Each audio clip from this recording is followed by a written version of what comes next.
Hello everyone and welcome to my channel. I'm Katie and today we are opening the first Scrawlrbox of 2022. It really does feel like it was last year since we had a box. It seems like it was ages ago, so I am super chuffed that today it arrived. This month's featured artist is called Roots and I adore this print. I always like the prints in these boxes though, they look great on the wall. But alas, you lovely lot are not interested in my home decor right now, you want to know what's in the box. So first of all, we have the Karin Pigment Deco Brush Markers. We have 4 of those and we have a shade of brown, red, orange and yellow. I'm gonna guess they're a little bit like their ink-based pens, only they have acrylic in there rather than a transparent ink. We also have a super chunky Sakura Micron pen size 12. That is perfect for this type of medium. And we also have a Faber-Castell 9000 graphite pencil in H. The beautiful paper we have to work on is the Paint On Lissy pad, which is 250 GSM. It's a Clairefontaine product, so we know the paper's going to be great for most things there. And that's everything I can tell you. Obviously, the Scrawler magazine, beautiful and colourful as always, and I am yet to dive in to the candy this month. I'm going to save that until February because I promised this month no sugar for me. This month's Scrawler challenge is Creature Comforts, and it's kind of funny really because when this arrived through my letterbox this morning, it is a Saturday as I'm filming, so it's probably going to be Sunday when you see this, but anyway, my wonderful best little buddy very gently this time received it from said letterbox and brought it to me, but we had to negotiate trying to remove it from his mouth. We had to barter, but a few biscuits later the box was mine and we are where we are now. So I thought, why not dedicate today's picture to my lovely friend Chester, and of course every time my best buddy features in this videos, we need to tell everyone that Chester is a good boy in the comments down below please, and obviously I'll forward that on to my friend. But enough gushing over my little buddy there, let's talk about the drawing. So I did pre-pencil it out before filming because I just needed to be comfortable whilst drawing today, and I did finish a little bit off on camera. It's a H pencil, so it's not entirely necessary to erase it, but I cheated and used an eraser to remove that pencil, but it was good to have the markings down beforehand. And then it came to using the pen, the Sakura number 12 Micron. This is what I like when it's done right, when you put a thick marker with a medium that's going to be bold and thick as well. It just means it's going to stand out better, and everything I've drawn, I don't have to draw over it 20 times just to make a line bolder. This was the perfect size nib. I'm so happy. I feel like I'm gushing about this nib now. I've obviously used this size nib before, and I think that's kind of why I've got a bit of a preference when using certain mediums, and I just love how crisp the lines were because again it was just one stroke. I like how in a way it looked like it had been printed because of how bold it was and how well it stood out next to these bold and vibrant Karin paint marker pens that we had.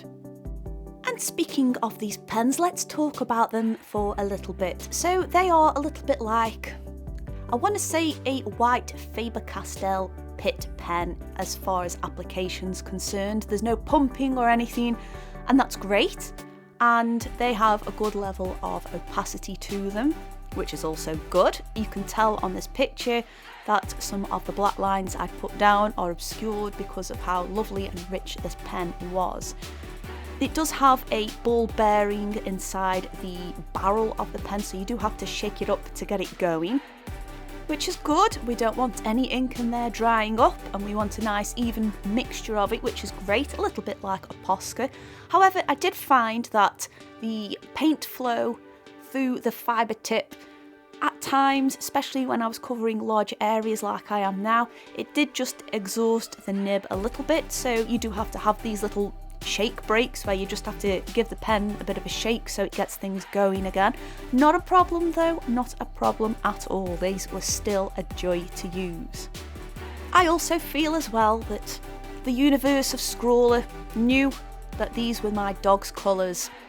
Now, he is traditionally a red dog, but with cockapoos, certain red dogs kind of fade a little bit over time. You could say Chester has a terrible light fast rating, but I think it's more of a genetic thing.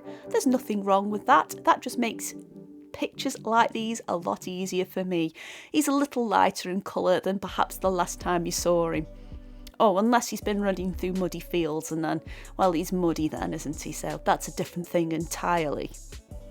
Anyway, I feel like I've waffled a little bit there. I'll talk a bit more about these pens. They were great for adding large areas of colour. Yeah, we did have to have a couple of shake breaks, but as soon as I resumed the colouring stage of things, it was not a problem at all. It wasn't horrible and streaky. It meant I could use the pen in different directions and you wouldn't get a horrible mess. And another thing I really liked about these, and I thought, looking at the Scrawler magazine cover, I thought maybe we can mix these a little bit, and if you move from one colour to another quick enough you can, and you can get a really lovely gradient. Now, as much as I would have loved a blue or a green in there, I'm not actually going to grumble about the colour coordination here because they still really go well together. You've got some great tonal values there, and I'm loving the fact they threw in a really thick black pen that works so well. Scrawler, you are legends. Thank you so much.